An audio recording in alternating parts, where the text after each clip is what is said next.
Wrong medication की वजह से बहुत प्रॉब्लम्स आती हैं और बहुत अनटाइमली डेथ्स भी होती है। बिल्कुल है कि अगर आप सही दवा और सही डोज में नहीं लेंगे तो उसने तो नुकसान करना ही है। दुनिया में कुल मिला के देयर आर अबाउट 30,000 डिजीजेस, जिनमें से ये 3,000 बहुत रेयर हैं, लेकिन 27,000 कॉमन बीमारियां हैं। 90% are the lifestyle diseases. All diseases begin in the digestive system. Let your food be your medicine. Food को मेडिसिन की तरह नहीं देखा जाता, जो हमारे आयुर्वेद में कहा गया था। हम लोग पंजाब में बैठे हैं इस जून के महीने में, यहाँ का किसान सुबह से लेके शाम तक 8 घंटे कसी चलाता था। तो जब आप उस तरह की लेबर करेंगे तो आपकी सांस अपने आप नेचुरल आएगी। कितना सोना है, कितने बजे सोना है, एवरीथिंग मैटर्स। एक गलत फहमी है लोगों को कि stress is something bad. Stress is not bad. को स्ट्रेस नहीं होगी तो ना तो हम कोई एग्जाम पास करेंगे, ना ही हम कोई प्रमोशन लेके आएंगे, और ना ही कोई ढंग का काम करेंगे। Stress doesn't kill anybody. हमारी दिक्कत क्या है कि हमको नुकसान होता है 5 रुपए का, हम तकलीफ मानते हैं 500 रुपए। इमोशनल इम्बैलेंस बहुत जल्दी हो जाता है। हम ओवर रिएक्ट करते हैं। Some do it in the form of anger and some do it in the form of depression. दोनों तरफ से खाने पीने को लेके we think it is too minor a factor to have any kind of a impact on my health. The problem is that since it is repeated day after day, the end result is much more serious than what is done by alcohol or cigarette. अगर तो ये तय कर लिया है कि हमने 40 साल जीना है और मर जाना है, तो फिर आप जो मर्जी खाइए, जितने बजे तक मर्जी जागिए और जो मर्जी कीजिए। हर साल देखता आ रहा हूँ कई बच्चे सुइसाइड करते हैं इस बात के लिए कि उनके नंबर 99% की बजाय 98% का। हमने उनके ऊपर प्रेशर डाल डाल के उनका दिमाग खराब कर दिया।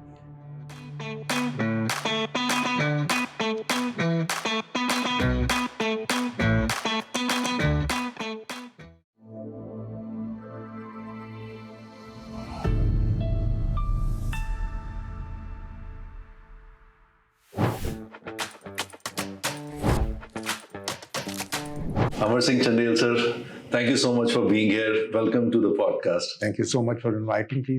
Glad to be here. So, आपका एक बहुत ही illustrious career रहा है. You have worked as a associate editor with the Tribune.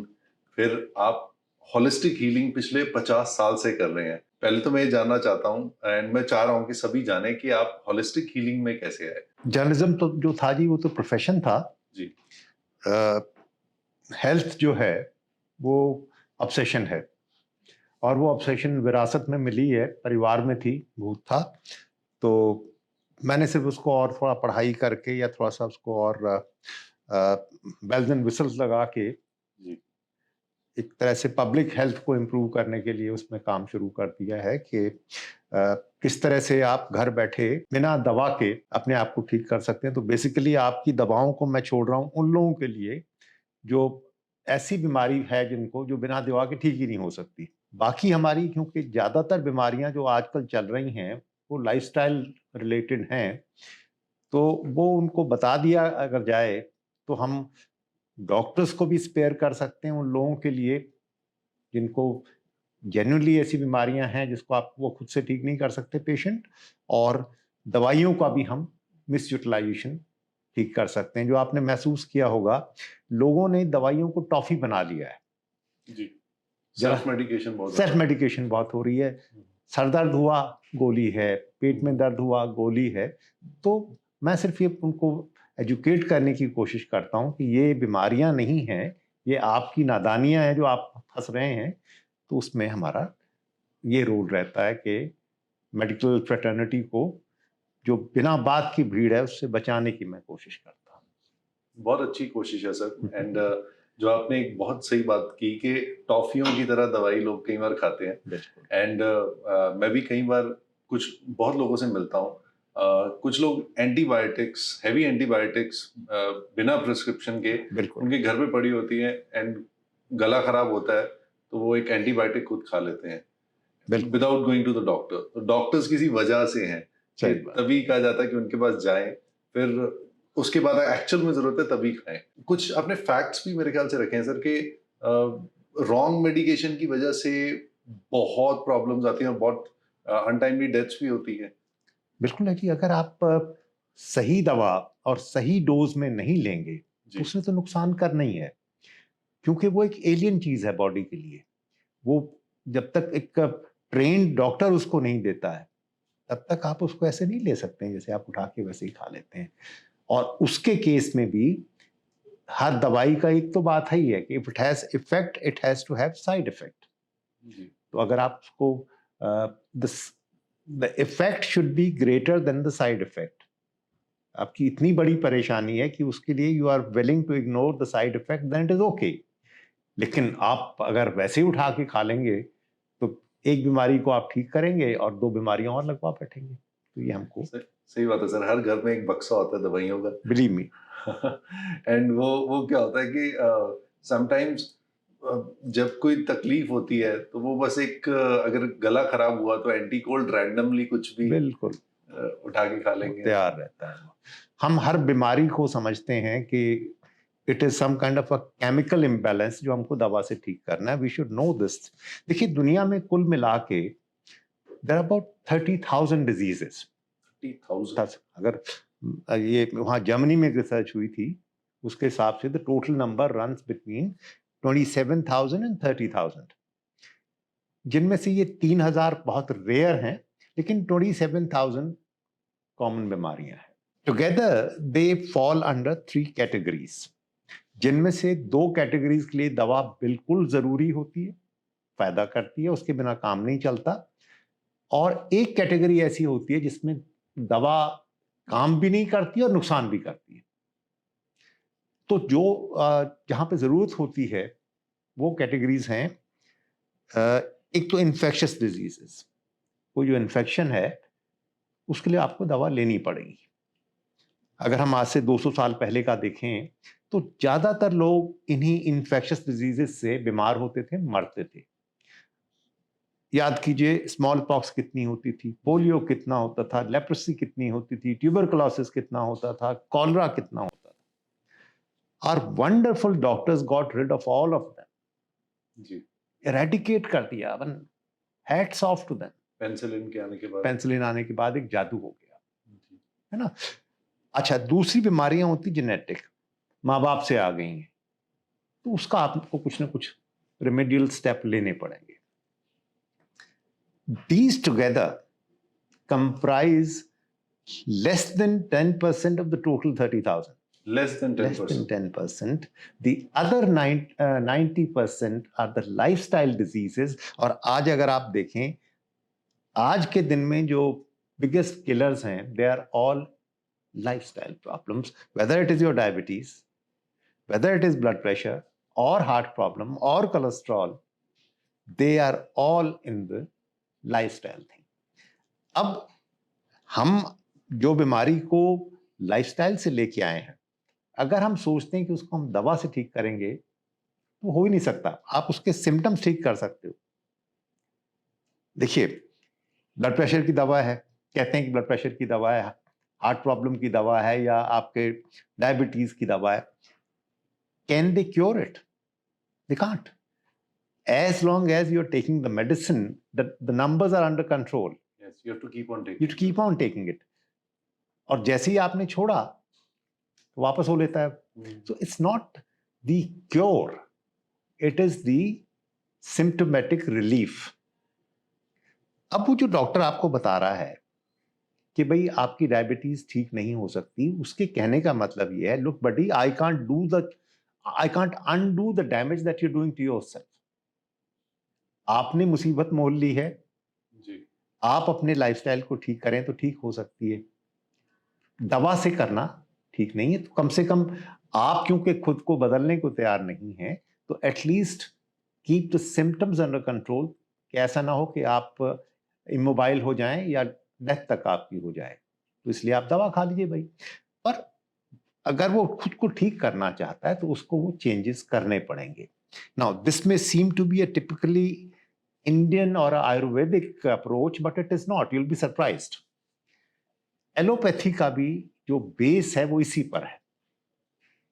Okay देखिए एलोपैथी के जो फादर माने जाते हैं, he was a Greek doctor called Hippocrates, yes and he is held in such high esteem कि every doctor takes a Hippocratic oath. उनको उनके नाम की कसम खाई जाती है। जी जी। अब जिसको आप इतनी इज्जत दे रहे हैं तो फिर उसकी बात भी तो माननी पड़ेगी ना आपको। अब मैं उनकी प्रिंसिपल आपको बताता हूँ और आप मुझे बताइएगा कि क्या आज के मॉडर्न डॉक्टर उसको फॉलो कर रहे हैं कि नहीं कर रहे हैं। His first precept or his advice to his doctors was, before accepting a patient, ask him, is he willing to change the habits that caused his problem? जिन कारणों से उसको वो तकलीफ हुई, वो बीमारी हुई, क्या वो उनको छोड़ने को राजी है? If he says yes, then you accept him as a patient, otherwise throw him out. अच्छा, ये उसमें कहा गया है? Hippocrates. वाह। लेकिन मैं नहीं समझता कि आप डॉक्टर के पास जाएंगे और आपको कहेगा भाई क्या तू अपने आप को पूरी तरह ठीक करने के लिए तैयार है, तब तो मैं दवा दूंगा, नहीं तो नहीं दूंगा। वो इसलिए नहीं कहता कि उसको अच्छी तरह से पता है कि अगर उसने आपके ऊपर ये कंडीशन लगाई तो आप हैबिट वैबिट कोई चेंज नहीं करोगे, डॉक्टर चेंज कर लोगे। Am I right? आप Yes. कहोगे जी मैं दूसरे डॉक्टर के पास जा रहा हूं, मुझे इनके उपदेश नहीं सुनने। I am sure there will be another doctor and there will be 10 other doctors willing to oblige. ये जब कलेक्टिवली जब तक नहीं होगा तब तक नहीं हो सकता। हाँ जी। ये पहला प्रिंसिपल था। Another very famous principle from Hippocrates was, he says all diseases, mark my words, all diseases begin in the digestive system. His words, not mine. पेट से आपकी सारी प्रॉब्लम शुरू होती है। अब वो चाहे आपकी हार्ट की प्रॉब्लम हो या आपकी घुटनों की प्रॉब्लम हो। तो if you have to cut a tree, you can not be sharing of the leaves ना, you have to cut the roots. तो आपको पेट पे काम करना पड़ेगा। पेट के काम करने के लिए उसने तरीका बता दिया। The third principal, he says, late your food be your medicine. अब आप बताइए कि कितने लोग हैं जो फूड को मेडिसिन की तरह खाते हैं। सर ये एक ऐसा पॉइंट है जो of late I am also trying to raise कि food should be a part of health care and उसको वैसे ही लेके जाना चाहिए कि जो हम खाएंगे हम वो बनेंगे। और ये आपने बिल्कुल सही पॉइंट बोला कि फूड को मेडिसिन की तरह नहीं देखा जाता, जो हमारे आयुर्वेद में कहा गया था। अच्छा, अब क्योंकि since we are not willing to treat food as medicine, तो उसका एंड रिजल्ट ये है that we have to take medicine as food. आप जो डिब्बे की बात कर रहे हैं, ये घर घर की कहानी हो रही है। कितनों को आप जानते होंगे, एक टैबलेट ब्रेकफास्ट से पहले, एक टैबलेट ब्रेकफास्ट के बाद, दो लंच से पहले, एक लंच के बाद, दो डिनर से पहले, दो डिनर के बाद। तो virtually the medicine has become a food. मतलब it is the lazy man's first aid actually. जो अपने को ठीक करने को तैयार नहीं है, ये उनके लिए दवा बनी है। But I should get into the fourth and the most important principle of Hippocrates. अलग अलग जगह प्रोनाउंसिएशन अलग है, कुछ इसको हाइपोक्रेटीज कहते हैं, हिपोक्रेटीज कहते हैं, that is a different matter. His fourth order was to all doctors. He says, never prescribe a medicine till a patient can be cured through food. Okay. आपने उसको तब तक दवा नहीं देनी जब तक उसका इलाज आप पाते हैं कि फूड से अब ठीक ही नहीं हो सकता। मतलब first line of defence is your food, change of food.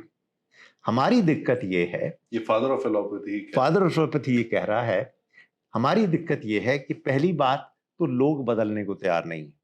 Patient कहता है भाड़ में जाए, मुझे नहीं पता कौन हिपोक्रेटीज था, जल्दी से दवा दीजिए डॉक्टर साहब, ठीक करिए मेरे को। और दूसरी बात, लोगों की ये एपैथी देख के मेडिकल कॉलेजेस ने ये पढ़ाना बताना भी बंद कर दिया है।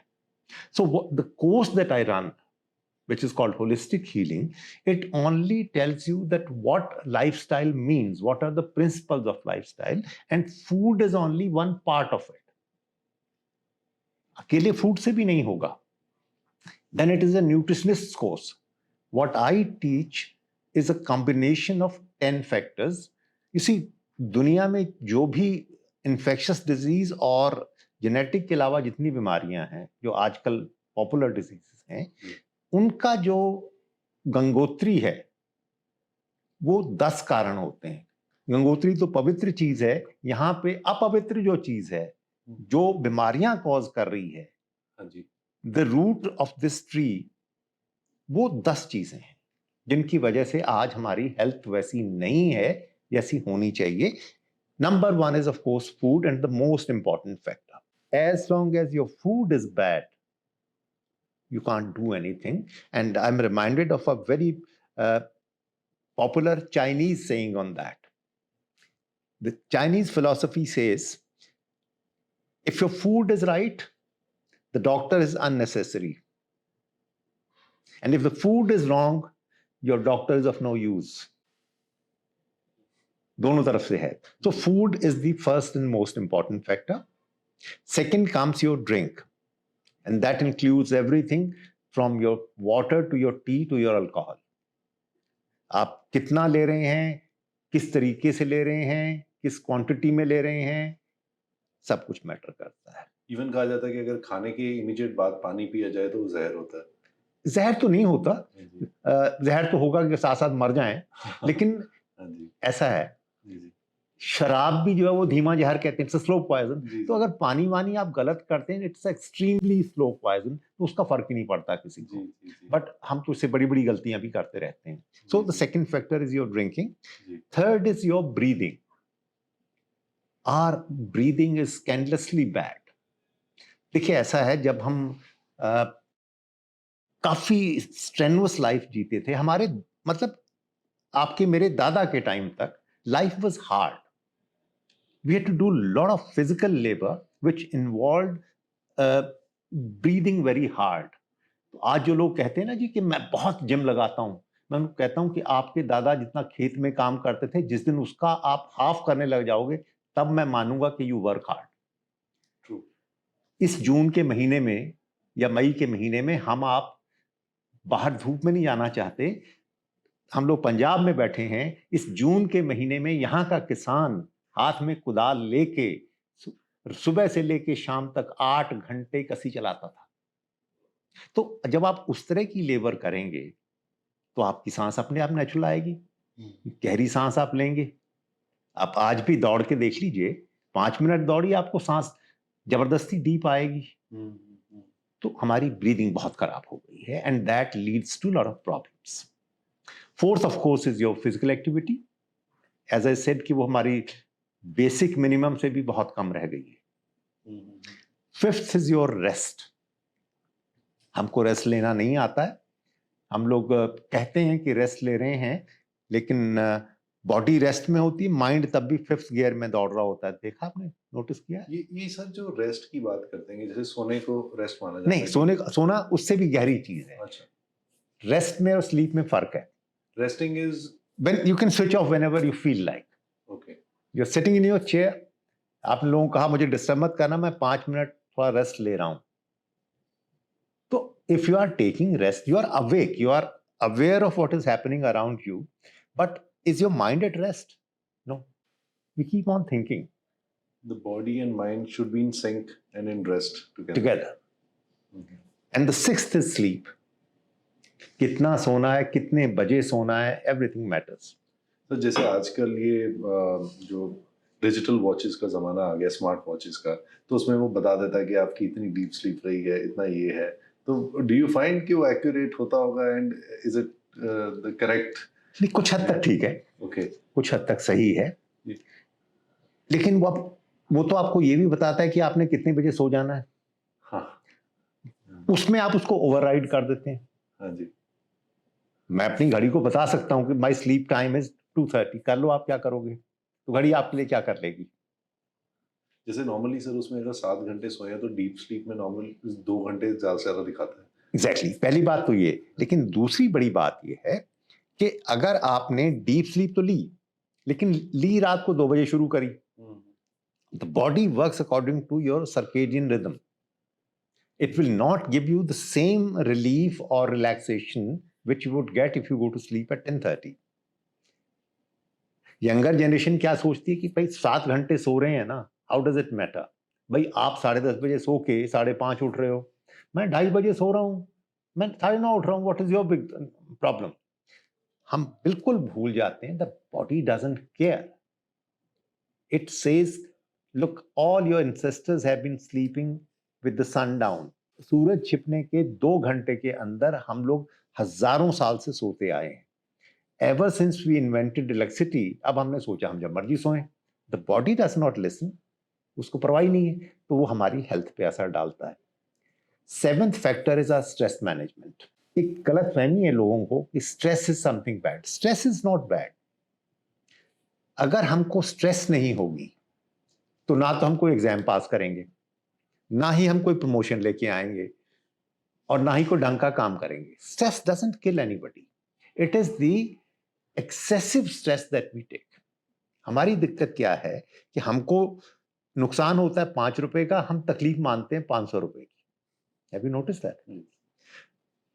अगर मान लीजिए मेरे घर में कोई बीमार पड़ा है या कोई डेथ हो गई है और मैं बहुत टेंशन में हूं, it is not only natural but it is compulsory.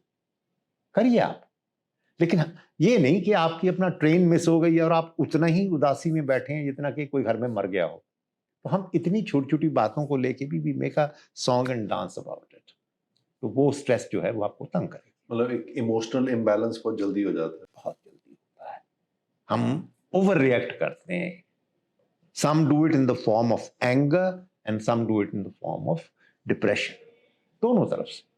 आप देखिए ना, इसी जिन दिनों एग्जाम रिजल्ट्स आते हैं, आई ड्रेड द डे, क्योंकि हर साल देखता आ रहा हूं कई बच्चे सुइसाइड करते हैं इस बात के लिए कि उनके नंबर 99% की बजाय 98% आए। वाई? हमने उनके ऊपर प्रेशर डाल डाल के उनका दिमाग खराब कर दिया है। कॉम्पिटिटिव हम इतना ज्यादा होने की कोशिश कर रहे हैं, तो वो हमको तंग करेगा। Stress, we have to learn how to take the stress. अगला फैक्टर है हमारा human relationships. How's your relationship with your family members? How are your relations with the neighbors, office workers and your boss? They have an impact on your health. अब ये factor पूरी तरह हमारे हाथ में नहीं है, बट 50% तो है ना, कि जो भी होता है वो ही कहता है मेरा बॉस खराब है, मेरा पड़ोसी खराब है। हम ये नहीं देखते कि उसमें हम कितना कंट्रीब्यूट कर रहे हैं।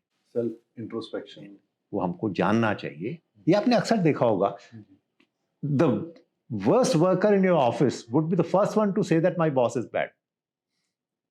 He would be the most critical of the boss. कहीं भी जाके देख लीजिए आप उसको। The worst student in the school would say मेरा टीचर सबसे गंदा है। एक एस्केपिज्म करते हैं। एस्केपिज्म होता है, we put the blame at the other's door and we are happy. तो वो हमको तंग करता है। Then comes our attitude. कई लोगों को आपने देखा होगा by nature नेगेटिविटी है, जेलसी है, एंगर है, ऑल सच प्रॉब्लम्स, तो उसका हमारी हेल्थ पे असर पड़ेगा ही पड़ेगा। दूसरों को आप तकलीफ देंगे वो तो होगा ही होगा, but you will be affecting your own health also on that. And the last factor is your electromagnetic radiation. Electromagnetic radiation, ये जो हमारे पास फोन से लेके, आईपैड से लेके, लैपटॉप से लेके टीवी तक आ गए हैं, कितना वॉच करना है, कितनी रेज हम पे पड़ रही हैं, वो हमारे साथ क्या कर रही हैं, हमको उसके ऊपर वी हैव टू कीप। कोई नहीं कह रहा कि इनको छोड़ के बैठ जाइए, बट उसको हमने किस तरह से वार्ड ऑफ करना है, कैसे मिनिमाइज करना है, वो हमारा जिम्मेदारी है। So these are the 10 factors that I teach, कि भाई इन पे ये ग्राउंड रूल्स हैं, आपको ये पता होना चाहिए। अगर आप उनको फॉलो करोगे तो आपकी कम से कम 90% बीमारियों को हम ठीक कर सकते हैं। 90% प्रॉब्लम को, जो आज को जो तकलीफ दे रही हैं उनमें से 90% ठीक हो सकती है। अब होता क्या है, किसी भी चीज के रूल्स को आप तभी फॉलो कर सकते हैं जब आपको रूल पता तो हो। अच्छा फूड खाइए। What do you mean by अच्छा food? My job is to tell you in detail कि देखिए ये जो आप ले रहे हैं, there is no ban on anything. इस चीज का आपको ये अच्छा असर पड़ेगा, ये आपको बुरा असर पड़ेगा। Now it is your choice that you make a wise decision. हमारी दिक्कत क्या है कि हमको अंदाजा ही नहीं है, और बड़ी बड़ी चीजें हम ठीक कर लेते हैं। जैसे शराब नहीं पीनी, चलो हमने जान लिया, सिगरेट नहीं पीनी हमने जान लिया, हालांकि कुछ लोग उसको भी तोड़ते हैं, लेकिन हम उसको इसलिए छोड़ देते हैं कि हमको पता है कि ये बुरी चीजें हैं। खाने पीने को लेके we think it is too minor a factor to have any kind of an impact on my health. The problem is that since it is repeated day after day after day, the end result is much more serious than what is done by alcohol or cigarette. Like sugars as well. Sugar, one of the things is sugar. तो इस तरह से बहुत सी चीजों का हमारे पर असर पड़ता है. जब आप इनको सबको ठीक करते हैं, a miracle takes place. Sir एक छोटा सा क्वेश्चन इसी जरूर. मैं एक कॉमन जो मुझे महसूस होता है कि इस तरह से समाज चल रहा है. शाम तक सर काम पे लोग होते हैं, जब घर जाते हैं फ्री टाइम में the way to celebrate the day is having food. बिल्कुल. So, जैसे आजकल एक सिचुएशन बन गई है कि बाहर बहुत आउटलेट्स हो गए एंड बाहर जाना even for a while it has become a routine for everyone. या जोमेटो से ऑर्डर करना या किसी और ऐप से ऑर्डर करना, it has become a routine. अब खाना हमेशा सही बोला जाता है, तब कभी बात नहीं होती एम्प्टी फूड ये फूड, तो वो एक टेस्ट के ऊपर जाता है. तो अब लोगों का ये क्वेश्चन आता है कि आप अगर खाएंगे नहीं तो जिएंगे कैसे? बिल्कुल सही. किसके लिए हम कमा रहे हैं? बिल्कुल ये एक क्वेश्चन आ जाता है. बिल्कुल सही बात. हाँ जी. देखिए ऐसा है, हम जो खाना खाते हैं we should be very clear कि हम खाते क्यों. The only reason why we spend so much of time and money on food is because it is essential for getting nutrition. जी. आप ज्यादा ना करें, आप 90 या 80% फूड आप खाएं न्यूट्रिशन के लिए और 10% खाएं आप लोग फन के लिए. Perfectly okay. हमने ठीक उल्टा कर लिया है. हम क्या करते हैं कि 80% food is for fun and taste and 20% is for nutrition. आपने एक और चीज तो स्टार्टिंग में बोली थी कि हम जितने मर्जी रूल्स को मोल्ड कर ले बट जो नेचुरल लॉज हैं वो तो सेम रहेंगे. बॉडी ने तो अपने लॉज के हिसाब से इट डजंट केयर आप क्या हैं क्या नहीं है, आप कितने बिजी हैं, आपका क्या शौक है, वो कहता है आई डोंट केयर. अगर आप उस लॉ को तोड़ेंगे तो आप फंसेंगे. जैसे आपने नींद के बारे में, अब इसमें सर मैं उन लोगों के पॉइंट ऑफ व्यू से एक क्वेश्चन पूछना चाहूंगा जो मुझे लगता है जिन लोगों की नाइट शिफ्ट्स हैं, जो यूएस टाइम या फिर कनाडा टाइम के हिसाब से लोग काम कर रहे हैं, तो वो लोग कहते हैं कि हमारा तो काम ही उस समय है, तो हम कैसे टाइम को मैनेज किस तरह से उसको अरेंज करें. देखिए दो बातें हमको ध्यान रखनी है. इस तरह के जो लोग हैं उनकी मजबूरी है. एक नहीं 20 प्रोफेशन इस तरह के हैं. आप पायलट हैं तो भी, एयर होस्टेस हैं तो भी, डॉक्टर हैं, नर्सेज हैं, नाइट शिफ्ट वर्कर्स हैं, सबको करना पड़ेगा. What about those people who are only studying, they are in school और कॉलेज, वो बिना बात के जागे हुए हैं. तो हमको ये ध्यान रखना चाहिए. दूसरे इस टॉपिक को लेके there was a very wide study in the US जहां पे उन्होंने 30-35 हजार अल्जाइमर के पेशेंट्स के ऊपर स्टडी किया था and they were shocked to find that up to 90% of them were those who were doing this late night duty. 90%. 90%. Out of the total patients, 90% of this kind. That means the incidence of Alzheimer was 9 or 10 times more in these people. तो हमको ये aware होना चाहिए कि भाई मेरे को बाद में ये कॉन्सिक्वेंस हो सकते हैं. So you jump out of that as quickly as possible. आपको ये पता तो होना चाहिए, this is the price I'll have to pay when I'm 50 or 60 or 70. When people are at the age of 20, they don't realize that they'll be 50 as well. So we should be very clear कि भाई देखिए अगर तो ये तय कर लिया है कि हमने 40 साल जीना है और मर जाना है, तो फिर आप जो मर्जी खाइए, जितने बजे तक मर्जी जागिए और जो मर्जी कीजिए. But if you intend to live a little longer than 40 which most people want to, तो फिर हमको सोचना चाहिए कि जो मैं आज कर रहा हूं उसका मेरे को 60 की उम्र में क्या असर होगा. ये आपने बहुत सही चीज बोली सर कि अगर आप सोच रहे हो कि सिर्फ 40 तक ही जीना है, फिर तो जैसे आराम से जो मर्जी कर लो, कुछ नहीं बिगड़ता. बॉडी इज सो स्टडी कि आप you do any assault on it, it takes it. I am sure आपने कई लोगों को देखा होगा जो शराब पी के अपनी हेल्थ खराब कर बैठे हैं. आपने कई लोगों से मिले होंगे जो सिगरेट पी के उन्होंने अपनी तबीयत खराब की होगी. लेकिन आप आज तक एक भी ऐसे आदमी को नहीं मिले होंगे जिसने कल शराब पीनी शुरू की और आज खराब हो गया.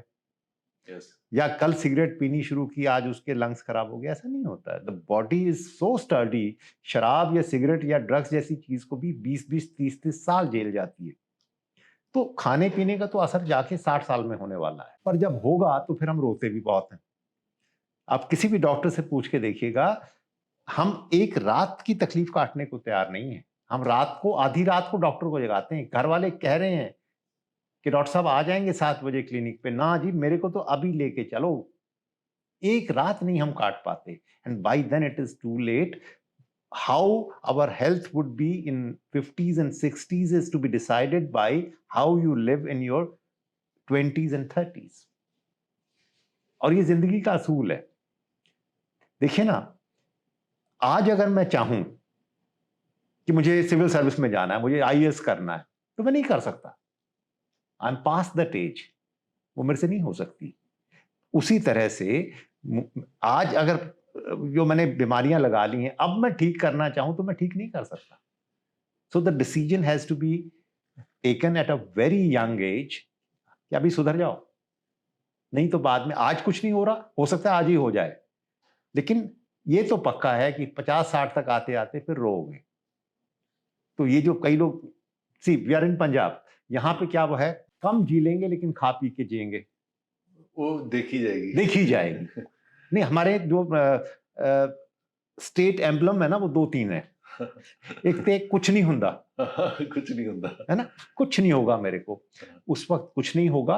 उम्र के बाद क्या क्या हाल होते हैं, उससे आज तक ना कोई बचा है ना बच सकता है। हाँ जी, वो चाहे अमेरिकन प्रेसिडेंट ही क्यों ना हो, फंसता है। the rules are the same for rules are the everyone. Same. नहीं तो बिल क्लिंटन छोड़ के अब वो हमारे वाले खाने पे ना आया होता। पता है आपको, बिल्कुल शुद्ध वेजिटेरियन खाने पे आ गया है वो। Pure जी, vegetarian. That's news for me. Exactly. बेईमानी करता है वो अलग बात है। खाता है, वैसे यही बता दूं आपको। लेकिन publicly for him it is a tremendous change. थोड़ा सा मीट खा भी लेगा तो क्या बड़ी, it's not that he is predominantly sensible eater now. Schwarzenegger change हो गया, He's become a vegetarian. Not vegetarian but he takes my kind of diet. Okay. I don't recommend being vegetarian. Sensible diet खाता है। और यहां से हमको एक और, उसकी बात चली तो एक और देखना चाहिए कि एक हमारे यहाँ एक मिथ है कि I can burn it of, मैं एक्सरसाइज करके कर लूंगा। Please understand, you can not out exercise your junk food, nobody can. अगर हम ऊट पटांग खा के एक्सरसाइज से कर सकते तो फिर श्वार्ज़नेगर को कैसे हार्ट अटैक आ जाता? Very true. उससे ज्यादा एक्सरसाइज कौन करेगा जी? बहुत बॉडी बिल्डर्स हैं जिनको कोई उसके मुकाबले में कौन जाएगा? ना वैसी किसी की बॉडी है, ना कोई उस तरह की एक्सरसाइज कर सकता है। Being mister universe for 9 times, एक नहीं निकलता पूरे देश में से, बंदा 9 सर्टिफिकेट लेके बैठा हुआ है। Can you imagine what kind of exercise he was doing? लेकिन ऊट पटांग खा रहा था, हार्ट अटैक करा के बैठ गया। तो एक तो था जी कुछ नहीं होता, और दूसरा होता है कि कट जी लांगे, खा पी के जियांगे, जी है कि नहीं? कोई नहीं 10 साल पहला चले जाएंगे, पर खा पी के तो जाएंगे ना। No, the body doesn't care. अगर कोई मेरे को आज, सुप्रीत जी, एक ये गारंटी दे दे कि अमर सिंह 10 साल तू कम जिएगा लेकिन हेल्दी जिएगा, तो मैं भी वही करने को तैयार हूं जी। लेकिन वो जो बीमारी के टाइम काटना पड़ता है ना जी, मैंने लोगों को चीखे मारते देखा है कि भगवान उठा ले यार, बहुत हो गया, बहुत कष्ट हो रहा है। घर वाले भी कहने लग जाते हैं इनको ले जा। तो हमको उसके लिए अपने आप को तैयार रखना है कि ना सिर्फ लंबे या छोटी जिंदगी का सवाल खड़ा करना है, हमने ये देखना है कि कितने हेल्दी जाएंगे। और उसका मेरे घर में लिविंग एग्जाम्पल है कि मेरे फादर जो थे 94 तक जिंदा रहे, आखिरी दिन तक ना उनको कोई दर्द हुआ, ना कोई तकलीफ हुई, आराम से जिंदगी काट के गए, कुछ बेचैनी नहीं हुई। और आजकल देख लो कि आजकल 70 होते होते हर कोई बिस्तर पे पड़ा होता है। एंड ये जो आपने 10 पॉइंट्स बोले हैं, just by following this, nothing else. जो होलिस्टिक हेल्थ यही होती है सर, जो इसी को holistic means you cover it from all sides. Once you know that these are the factors and these are the ground rules, you just follow them and you can be as good as nature made you. मैं 1,00,000 कोशिश भी कर लूं, 10 के 10 rule follow करूं, I can't be a Schwarzenegger, but I can be at least what God made me. आपके पास Mercedes है, मेरे पास मारुति है। अब मैं अपनी मारुति को कितना भी अच्छा चला लूं, मैं आपकी मर्सिडीज जितना अच्छा नहीं बना सकता उसको, बट कम से कम मैं मारुति कैसे तो चलाऊं ना उसको। मैं उसको बैलगाड़ी क्यों बना रहा हूं? हम लोगों ने अपनी बॉडी को बैलगाड़ी बना के रखा हुआ है। दिक्कत यह है, the others are also doing the same and we take satisfaction by looking at the people who are worse than me. वो मैं तो फिर भी यार चल फिर तो रहा हूं, वो मेरे से 2 साल छोटा है, वो तो चल भी नहीं पा रहा। This is the kind of excuse we use. मैं उनसे एक ही तसल्ली दे लेते हैं दूसरे को देख के कि उनका बुरा हाल है। मैं उनसे एक ही बात पूछता हूँ, भाई मेरे कभी फौजा सिंह को याद कर लिया करो। He's 100 plus 100 plus and running a marathon. हम लोग यहाँ पे अगर 1 किलोमीटर से ज्यादा जाना पड़े तो हम फॉरेन कार में बैठते हैं। How many of us have done a marathon? क्यों नहीं कर पा रहे भाई? There is something wrong with me ना। तो हम we put the bar too low. चल रहे हैं बहुत है, what nonsense. Challenge yourself. So एक और difference what I'm seeing is probably what I see in my father's generation और father से भी पहले वाली जी। generation में थोड़ा discipline in terms of सुबह जल्दी उठना, रात में जल्दी Absolute. सोना बहुत ज्यादा था। हम लोगों में वो कम है। और क्या है कि I think one of the major reasons is कि एंटरटेनमेंट बहुत इजी हो गया, एक्सेसिबल हो गया। सही। पहले उसके लिए एक फाइट थी और इजीली एक्सेसिबल नहीं था। तो is it like one of the major reasons के है ही वही है। हाँ। मैं डिसिप्लिन की बात कर रहा हूं जी, कि आपको इन 10 सब्जेक्ट्स में डिसिप्लिन फॉलो करना पड़ेगा। हमारे साथ क्या हुआ है कि हम एक डिफाइंस हमारे खून में आ गई है। हम सरकार की किसी बात को मानना नहीं चाहते, हमारे भले के लिए है। जिस जगह पे आपको हेलमेट पहनने के लिए भी गवर्नमेंट को लॉ बनाने पड़े, सीट बेल्ट पहनने के लिए भी पुलिस वाले को चेक करना पड़े, क्यों? वो मेरे भले के लिए है भाई। तो उसी तरह से मैं तो नहीं उठता सुबह, ठीक है, नुकसान तुम्हारा होगा। नेचर के साथ क्या है जी, कि जैसे सरकार को फर्क नहीं पड़ता कि आप हेलमेट, अगर सरकार एक रूल बना दे कि जो आदमी हेलमेट पहन के नहीं जा रहा, अगर उसका एक्सीडेंट होता है तो हम उसको हॉस्पिटल में एडमिट ही नहीं करेंगे, सारे लाइन पे आ जाएंगे। चक्कर ये है कि हम वेलफेयर स्टेट है, तो ठीक है यार, कोई बात नहीं। आपने जैसे वो हिपोक्रेट्स की बात बोली कि अगर वो चेंज करना ही नहीं चाहता लाइफस्टाइल तो इलाज मत करो। हाँ, छोड़ दो उसको, मरो तुम, अपने घर जाओ, अपना इंतजाम करो। हम उतने सख्त नहीं हो पाते हैं।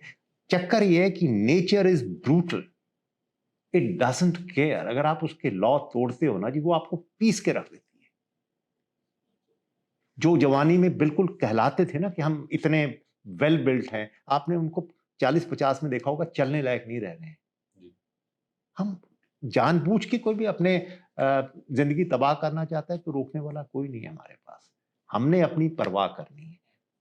हमने ये फैसला करना है कि मेरी औकात एक उस खाने की प्लेट से भी कम है क्या? मैं उसके लिए अपनी जिंदगी या हेल्थ खराब करने को अगर तैयार हूं, वेल, योर चॉइस। सर एक पॉइंट और आपसे जो बात हुई है कि stress is a normal phenomena, वो सभी को होता है। एंड बट स्ट्रेस अगर एक थ्रेशोल्ड के आगे चले जाए तो तब प्रॉब्लम होती है, जिसके लिए स्ट्रेस मैनेजमेंट जरूरी है। एक और बहुत बड़ा चैलेंज है सर इन आवर जनरेशन और जनरेशन जो हमारे बाद की जनरेशन आ रही हैं, कि वो स्ट्रेस जल्दी मैनेज नहीं कर पाते। छोटी छोटी चीज पे पैनिक हो जाते हैं या छोटी छोटी चीज पे हार मान लेते हैं। ये इसका, और उस वजह से बिंज ईटिंग बहुत होती है। Binge eating has grown many folds. What I personally scene is लोग अपने बैग में जो जरा स्ट्रेस प्रोन है वो चिप्स के पैकेट रखते हैं छोटे छोटे, कि जब भी वो बिंज ईटिंग होती है, या फिर कोई चॉकलेट्स रखते हैं। And when you are 20s, in your 20s और 30s, तब आपको क्योंकि मेटाबॉलिक रेट हाई होता है, इम्यून सिस्टम है स्ट्रॉन्गर, तो रियलाइज नहीं होता। और जो 20 और 30 साल वाला है वो कभी नहीं सोचता वो 50-60 होगा, वो आता ही नहीं माइंड में। बट इवेंचुअली अगर you were also sir 20 someday, तो वो ऐसे ही होता है। तो फ्रॉम योर एक्सपीरियंस आप सर, मैं चाह रहा हूँ कि आप एक ऐसा एक मैसेज तो जरूर दें, बहुत जरूरी है कि हम ये चीज कभी भूले ना, और ये किस लेवल तक हमें इफेक्ट कर सकता है और इससे बचे भी कैसे, मतलब निकले भी कैसे? बिल्कुल सही है आपकी बात। देखिए ऐसा है, ये supposedly these are 10 different subjects but they are all interconnected. जी। हर चीज का एक दूसरे के साथ असर होता है। आप एक बचपन से इंग्लिश में पढ़ते आ रहे हैं, healthy mind and a healthy body. आप ये खाने पीने का, हम ये सिर्फ ये ना सोचें कि हमारी हेल्थ पे ही असर पड़ेगा, it will also change our mental outlook, positive thought, और जो सेंसिबल थॉट्स हैं वो भी उसके साथ जुड़े हुए हैं। इसको हमारे इंडिया में इसको और ज्यादा डिटेल में कहा गया, आयुर्वेद में खासतौर पे। आयुर्वेद में क्या कहते हैं, जैसा अन्न वैसा तन वैसा मन। अन्न, तन एंड मन आर ऑल कनेक्टेड। तो अगर आप, तबीयत आपकी खराब है, आप वीक फील कर रहे हैं, तो आपको स्ट्रेस हुई, आपकी तबीयत ने आपको स्ट्रेस खड़ी कर दी, उस स्ट्रेस ने आपको बिंज ईटिंग करा दी, बिंज ईटिंग ने आपका फिर आपकी तबीयत और खराब कर दी, और आपने और स्ट्रेस कर ली, and the vicious cycle goes on and on. उसमें ट्रैप हो जाओ, उसमें हम फंस जाते हैं। हमको एक ही बात देखनी है कि पूरी नेचर में हर चीज, it follows the laws of nature. अब वो चाहे आपका मुर्गा है जिसने सुबह उठ के एक टाइम पे बोलना ही बोलना है, चाहे सूरज है, चाहे चांद है, सब एक फिक्स्ड रूटीन पे चलते हैं। आप आज बैठ के ये प्रिडिक्ट कर सकते हैं कि आज से 1 साल बाद या 6 महीने बाद सूरज कितने बजे निकलेगा। बहुत अच्छा एग्जांपल दिया सर आपके सामने है कि अगर सूरज 1 सेकंड भी लेट नहीं आता, नहीं होता, एंड सदियों से, तो जिस तरह से उसको आप क्लॉक वर्क चलना है, तो हमको चलना पड़ेगा। We are the only living being who defy the nature's laws. हम डिफाई करना चाहते हैं, and we pay the price, and this force doesn't mind it. cemeteries are full of people who have defied laws। मरो, जगह की कमी थोड़ा है। आज की दुनिया में मेरे बीमार होने से किसी को कोई फर्क नहीं पड़ता सिवाय मेरे घर वालों को। मेरे मरने से भी किसी को फर्क नहीं पड़ने लगा सिवाय जो मेरे बहुत नजदीकी लोग। आप बीमार हो, मरो, ठीक है, जाओ, आपकी जगह दूसरा इंतजार कर रहा है। So the balance of nature is there. तो हमने देखना है कि हम अपना टेन्योर पूरा भोग के जाते हैं कि नहीं, 1, and 2, whether it is in good health और ऑन द सिक बेड, ये भी हमको फैसला करना है। आज एक जनरेशन में या 2 जनरेशन में हमने इतना खराब कर लिया है कि देखिए, आपके दादाजी की उम्र तक के में, आई एम श्योर हर फैमिली की कहानियां होती हैं कि वो दादाजी 90 साल में खेती कर रहे थे और वो 95 में साइकिल चला रहे थे। थे कि नहीं आपके घर में? आज हालत हमने ये कर ली है कि इतने डॉक्टर हैं, इतने हॉस्पिटल हैं, लेकिन ये होता है कि जी 70 के बाद या तो मर गए हैं, या ये है कि जी बिस्तर पे पड़े हैं, दिन गिन रहे हैं, या ये है कि इंश्योरेंस के पैसे खा खा के मजे से अपना रो धो के करोड़ों रुपया खर्च हो रहा है, आप उसको जी जिंदा रखे हुए हैं। बिल्कुल बिल्कुल सच्ची बात है सर। ये एक सोसाइटी का आईना है जो आप दिखा रहे हो अभी। एग्जैक्टली ये हो रहा है। So we should be proud of our longevity कि मुझे जितनी उम्र मिली है मैं उसको भोग के क्यों नहीं जा रहा भाई। आपको एक मजेदार बात बताते हैं। एक राइटर थे मुल्क राज आनंद। जी जी जी। स्कूल में उनकी पढ़ी होंगी आपने, कुली वगैरह कई उनकी नॉवल वगैरह स्कूल तक में, कॉलेज में पढ़ाए जाते थे। He was exact follower of this method. He was a Punjabi but he settled in Pune, और सारी जिंदगी उन्होंने ये वाले लाइफस्टाइल फॉलो किया। उनकी भी एक फेमस कोट बता देता हूं। उनकी फेमस कोटेशन थी, if you want to become a human being, become a goat. जैसे गोट प्रिडोमिनेंटली प्लांट बेस्ड खाती है ना, कहता है वही वाला खाना खा लो। ओके। कहता है if you want to become a human being, become a goat. तो उन्होंने पुणे में अपने घर के पीछे अपनी सब क्यारियां लगाई हुई थी, वहीं टमाटर वहीं अपने पका के खाते थे। When he turned 90 in perfect health, a national newspaper sent his reporter to interview him, who must have been in 40s, maybe somewhere between 30s and 40s. तो उन्होंने इंटरव्यू लिया उनका। अब एक बुजुर्ग आदमी है, आप इज्जत करते ही हैं, पर इंडियन कल्चर हम बुजुर्ग को थोड़ी सी इज्जत देते हैं। तो इंटरव्यू पूरा हुआ तो झुक के उसने कहा, mister Narayan, I am so grateful that you gave me time and I sincerely wish that you turn 100 and I come to interview you. अब उस उम्र में आके आदमी थोड़ा सा ना बोलता खुल के, बुजुर्ग लोग परवाह नहीं करते कि व्हाट इज दी एटिकेट और क्या, तो वो उसको ऐसे देख के कहते हैं, young man, I don't think you will live to another 10 years। अपनी बात नहीं की, from your health it seems you won't live for another 10, and that is exactly what happened. Okay. Can you believe that? He completed 99. The reporter did not, because I was in the profession, so I know. It's a reality. It's a reality. That's a reality check for everyone. We should do that. And closer home, मैं अपने father की बताता हूँ. He was very good in arm wrestling. जी. पुराने लोग थे, exercise, पंजा लड़ाना बहुत बढ़िया आता था उनको. When he turned 60, we instituted a competition that anybody who beats him in arm wrestling will give him 1 lakh rupees, which was a neat sum even in those times. Even today, it is not a bad sum. 1 lakh Yes. matters. Even today, think of 40 years ago, it was a huge amount. Like equivalent to crores of. कह सकते हो आप. So all the young people would make a beeline कि आज चलते हैं, आज तो लाख रुपया लेके ही आएंगे, बुड्ढे को करेंगे. He lived to 94. Last birthday तक हमने मनाया, एक लड़का उनको उसमें बीट नहीं कर पाया. The 1 lakh rupees is still left with us. Wow. Just simple simple lifestyle का जो फायदा है ये आपके सामने बता रहा हूं. पूरी जिंदगी उन्होंने बताई. और अब ये नहीं कि वो मेरे फादर थे, लेकिन मैं एग्जाम्पल के तौर पे बताता हूं. This is a great motivational example. Exactly. When he was 89, I have a brother who is 11 years younger to me. तो मैं तो जॉब वॉब में बाहर चला गया था. He was taking care of him, was with him. तो उसको एक दिन कहते हैं, यार तुम्हें कभी सरदर्द हुआ है ना? सरदर्द क्या होता रहता है? क्या मैं उस सरदर्द की बात नहीं करता जो कहीं चोट लगने से होता है. मैं कहता हूँ ये लोग छुट्टी लेके जाते हैं ना कि आज मुझे सरदर्द हो रहा है, ये हुआ है? कहता हाँ, होता ही रहता है. ही साइड इन से, पता है, ओहो यार मरने की उम्र आ गई, ये कभी एक्सपीरियंस नहीं किया. He thought it was an experience.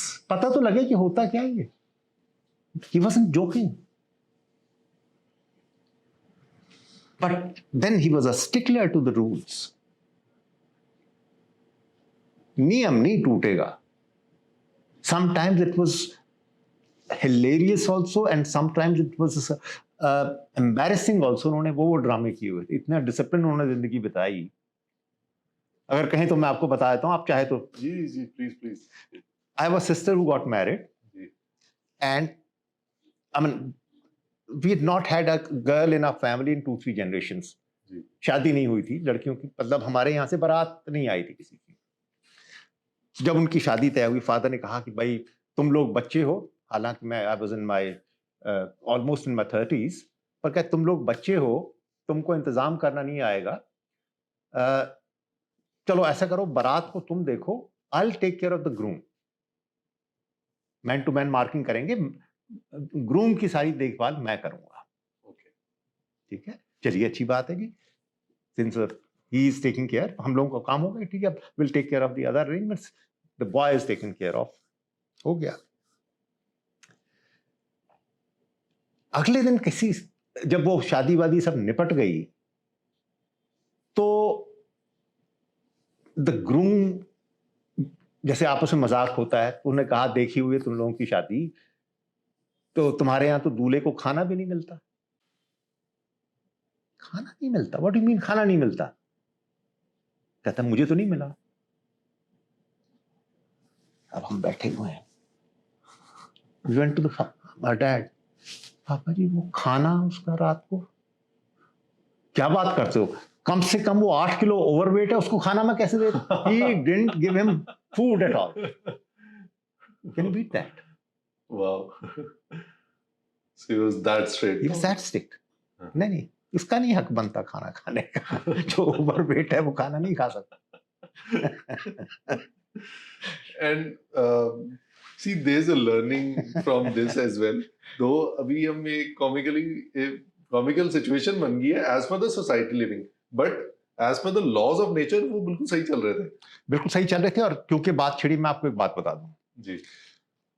We tend to go for so many tests. जी। Full body test, liver functioning test, ये टेस्ट, वो टेस्ट, पता नहीं कितने हम 700-800 चीजें चेक करा देते हैं। You don't need any of that. You need only one machine in which everyone should have in his household, and that is called weighing scale. घर में वजन की मशीन रख लीजिए, वजन मत बढ़ने दीजिए, बस। आगे से मेरी एक बात याद कर लीजिएगा, extra weight is bad. Bad के क्या स्पेलिंग होते हैं? BAD. B for blood pressure, A for arthritis, D for diabetes. होना ही है। It's not a question of yes or no, it's a question of when. Just by being overweight. अगर आप overweight हैं तो आप इनवाइट कर रहे हैं इन बीमारियों को, and it is a written invitation. If you are born with good genes, it could be late in life. If you already have these diseases, it will be pretty soon. लेकिन हम करें क्या? वो जो आप बात कह रहे हैं कि वो खाने का जो स्वाद है वो हमको मार लेता है। जैसे मछलियां होती हैं ना जी, लाखों साल से हम मछलियां पकड़ रहे हैं, कांटा डालते हैं। The fish is so enamored of the bait that it never looks at the hook. तो ये जो हमारे टेस्टफुल फूड है ना जी, ये हमारे पेट है। हम इसमें फंस रहे हैं, मर रहे हैं, बीमार हो रहे हैं, चीखें मार रहे हैं, लेकिन इसके हम छोड़ने को राजी नहीं। बहुत इंपॉर्टेंट बात आप कह रहे हो, और बड़े सरल तरीके से आप ये असलियत यही है। इस बेस पे सिखाता हूं, मैं किसी को ठीक नहीं करता, ठीक उनको उनका लाइफस्टाइल करता है। हम ये तय कर लें, इफ आई एम ओके कि भी ठीक है, मैंने तो ये हलवा खाना है, डायबिटीज हो या ब्लड प्रेशर हो, आई डोंट केयर, तो ठीक है, it is your choice, your life. लेकिन अगर आप ये सोचते हो कि हाँ भाई ये बीमारी मुझे नहीं करानी है, there are ways. I come with this hope कि ठीक हो सकता है। अदरवाइज मेरे स्टूडेंट्स में से 50% से ज्यादा खुद डॉक्टर हैं और विदेश में डॉक्टर हैं। परसों मैं फिर अमेरिका जा रहा हूं, आधे से ज्यादा फिर डॉक्टर होंगे, क्योंकि ये चीजें उनको हमने बतानी बंद कर दी हैं। इसी आपने यहां पे देखा होगा, supposing you are living in a village, आपकी तबीयत खराब हुई, आप कहां जाते हैं? आपके आसपास में एक RMP डॉक्टर होता है, आप वहां चले जाते हैं। मान लीजिए वो आपको ठीक नहीं कर पाया, तो आपका वहां डिस्ट्रिक्ट का जो जनरल हॉस्पिटल होता है, आप वहां चले जाते हैं, सिविल हॉस्पिटल में आप चले जाते हैं। वहां भी आपका इलाज नहीं हुआ तो आप चंडीगढ़ आ जाते हैं, वहां भी नहीं हुआ तो आप ठाट से PGI में पहुंच जाते हैं, राइट?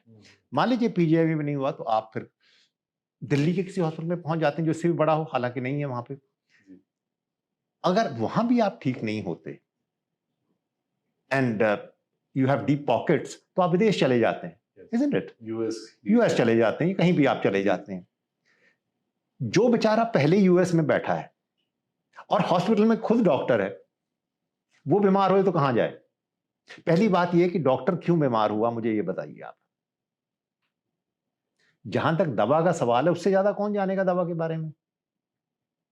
जो खुद एक डॉक्टर है और उस चीज का स्पेशलिस्ट है, वो अगर बीमार हो रहा है तो क्यों हो रहा है?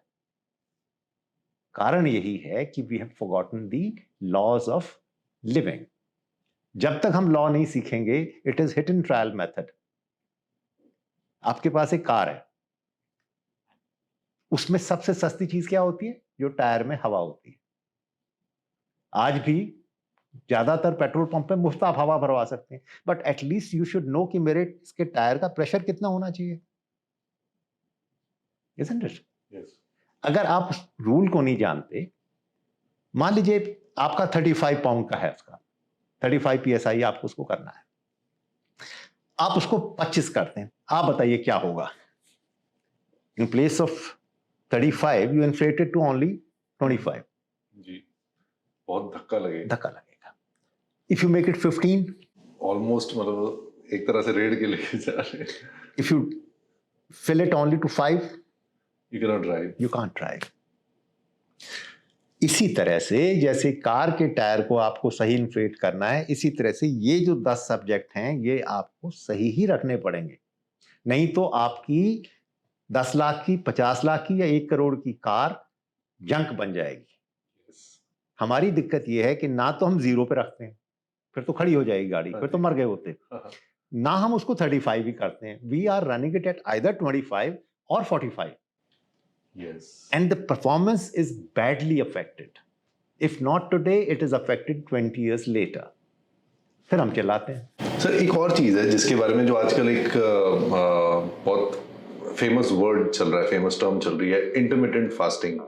फास्टिंग आपके हिसाब से intermittent fasting is it good for health? जैसे नॉर्मली लोग कहते हैं कि 15 आवर एक विंडो दे जब हम कुछ ना खाएं, बट उसमें भी सर रूल्स थोड़े बेंड हो गए कि वो कई बार लोग रात को 12 बजे से लेके सुबह मतलब 1 बजे तक का रखते हैं। तो इसके रूल्स में थोड़ा जानना चाहता हूँ कि इंटरमिटेंट फास्टिंग ठीक है? अगर ठीक है तो उसके रूल्स क्या होते हैं? 2 बातें समझनी है हमको। पहली बात यह है कि इंटरमिटेंट फास्टिंग कोई नई चीज नहीं है, कई लाख साल से हो रही है। जी। ऐसा था, हमारे जितने भी एंसेस्टर्स थे, शाम का खाना 7 या 8 बजे खा लिया और सुबह उठ के उन्होंने 7 बजे खाया, 12 घंटे की फास्टिंग हो गई। जी। हम उसको आज क्या कर रहे हैं कि हम उसको 12 घंटे से बढ़ा के 15 या 16, आज तो 16 का हो रहा है, 16 घंटे फास्ट, 8 घंटे में हमने एक विंडो में खा लेते हैं। अगर आप इन 8 घंटे में सेंसिबल खाते हैं तब तो बात समझ में आती है। साइकोलॉजिकली ठीक उल्टा हो रहा है, कहता है बस यही रश का टाइम है, अभी खा लो, जितना खाया जाता है, जितना ठूसा जाता है ठूस लो, you end up harming yourself.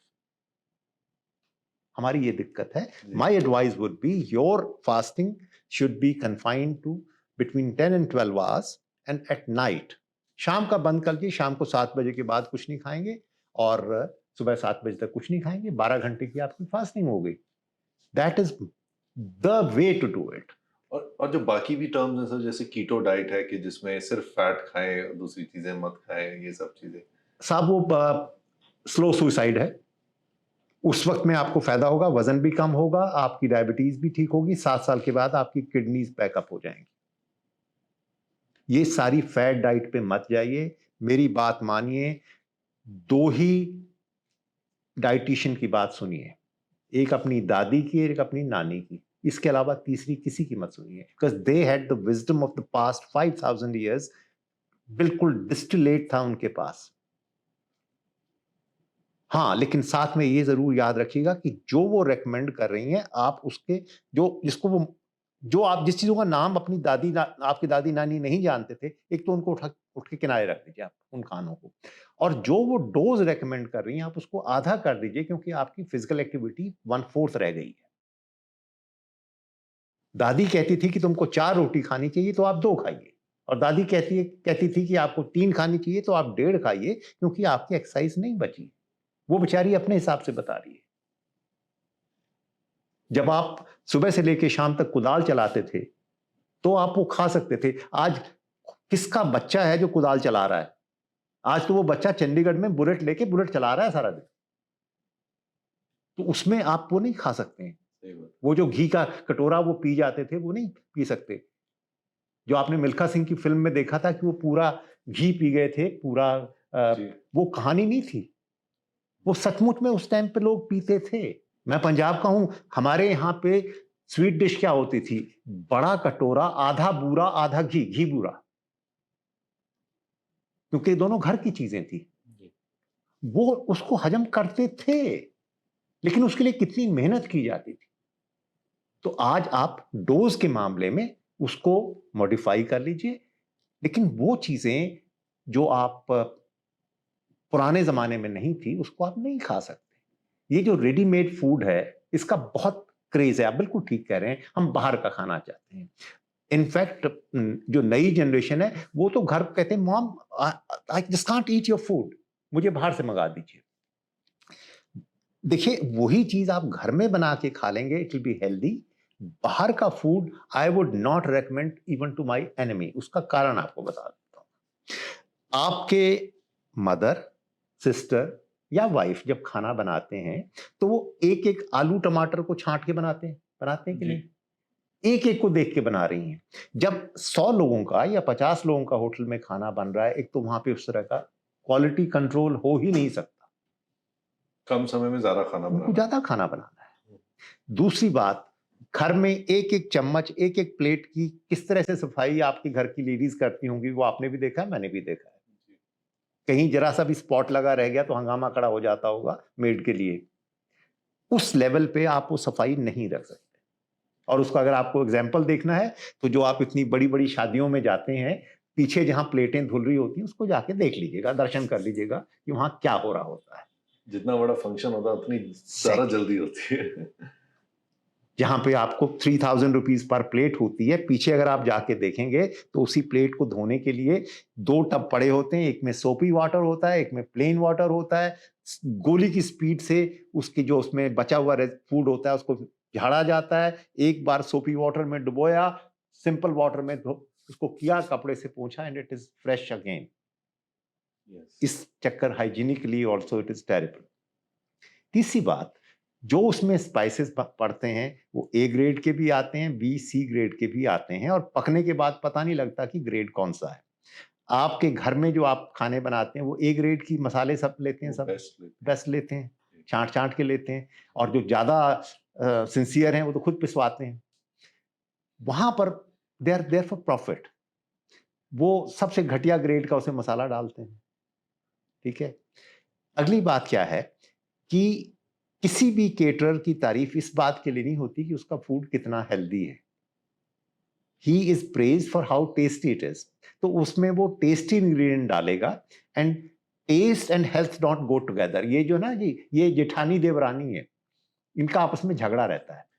हम ज्यादा टेस्ट के लिए जाते हैं। हम जो टेस्ट जहां आएगा वहां आपकी हेल्थ खराब होएगी, जहां हेल्थी में जाएंगे वो टेस्टी नहीं हो सकता। तो ये कोई नहीं कह रहा कि आप बिल्कुल ही उसको किनारे रख दें। आप 10%, 20% फूड टेस्ट वाला खा लीजिए, 80% या 90% फूड आप हेल्थ वाला खा लीजिए कि मेरे लिए क्या सही है। अब ये थोड़ा है कि आप बिस्किट खा के ही काम चला लेंगे तो उसमें हेल्थ नहीं बन सकती। ये है। Very right, sir. So the theme of this podcast is inspire me. You are inspiring आपकी जो विजडम है और जो आप एक रियलिस्टिक आईना दिखा रहे हैं सभी को, वो एक इंस्पिरेशन बन रहा है already. I can feel that. और मुझे ऐसा लगता है कि बहुत लाइव्स इम्पैक्ट होंगी इस पॉडकास्ट के बाद। हम लोग अगर एक भी आदमी को कन्वर्ट कर जाएं तो ये बहुत होगा। हर किसी को अपनी जिंदगी को एक कीमत देनी चाहिए कि भाई हम सिर्फ यहाँ पे खा पी के मरने के लिए नहीं आए, हम इससे भी बड़े काम कर सकते हैं। एक inspire me mantra we want from your end sir for everyone, जो एक सिंपल सी अगर चेंज एक लाइफ में ले आए, जिससे बहुत इजी सा चेंज, जिससे लाइफ में स्लोली स्लोली बहुत बड़ा फर्क पड़ सकता है। एक सिंपल सा एक कोई ऐसे टिप्स। मेरा एक बड़ा सिंपल मंत्र रहता है इसमें, eat like a bird and exercise like an animal. Eat like a bird and exercise like an animal. Unfortunately हम इसे उल्टा करते हैं। We eat like animals and we exercise like a bird. ये जो लोग कहते हैं कि मैं जिम जाता हूं, वो कितनी मेहनत वहां करते हैं मुझे अच्छी तरह मालूम है। मेरे कई दोस्त जो हैं खुद का जिम चलाते हैं, वो एक सीक्रेट बता रहे थे मेरे को। वो कहते जी आप कभी भी ना जिम को जनवरी में ज्वाइन मत कीजिए, अप्रैल या मई में ज्वाइन कीजिए। मैं क्या सीक्रेट है? न्यू ईयर रेजोल्यूशन पास किया हुआ होता है, जनवरी में इस साल से एक्सरसाइज शुरू हो जाएगी। जनवरी में सारे वहां जाते हैं कि भाई हम मेंबरशिप ले रहे हैं। कहते हमको पता होता है। हम क्या कहते हैं, सर ऐसा है कि इट विल बी से 3000 rupees per month, but we have an annual package for only 15,000। वो कहते हैं कि भाई तो आधे से भी कम है, ठीक है हम ले लेते हैं। वो एनुअल पैक ले लिया जाता है। जनवरी मंथ इज पैक्ड, फरवरी में आधा हॉल खाली हो जाता है, मार्च में और आधा रह जाता है, और अप्रैल तक आते आते गायब हो जाते हैं। और वहां आके भी कितना एक्सरसाइज कौन करता है आप तो जाने वाले हैं, देख लीजिएगा कि कितने उनमें से सिंसियर होते हैं। जी। तो वो हमको देख लेना है। You should exercise like a bull working in the farm, जैसे उसको हम बैल को चलाते हैं उस तरह हमारे को शरीर को चलाना होगा, और खाना चिड़िया की तरह खाना होगा। हम क्या कर रहे हैं कि जानवरों की तरह खा रहे हैं, और फिजिकल एक्टिविटी करने में हमारी नानी मरती है। तो ये अगर हम एक चेंज कर लें, बाकी सबको देख लेंगे, स्लीप वगैरह अपने आप ठीक हो जाएगी, ब्रीदिंग अपने आप ठीक हो जाएगी। Your food and your exercise has to be according to the set rules. That's it. Thank you so much sir. You're welcome. It's been a pleasure and My- मजा आ गया आपसे बात करके। आई फील एनर्जाइज्ड एंड बहुत एक true wisdom आज मिला है सर, असली जो यही। एक रियलिटी चेक भी मिला है sir. Thank you, and let's change some lives. Thank you Thank you, sir. Thank you. Thank you very much.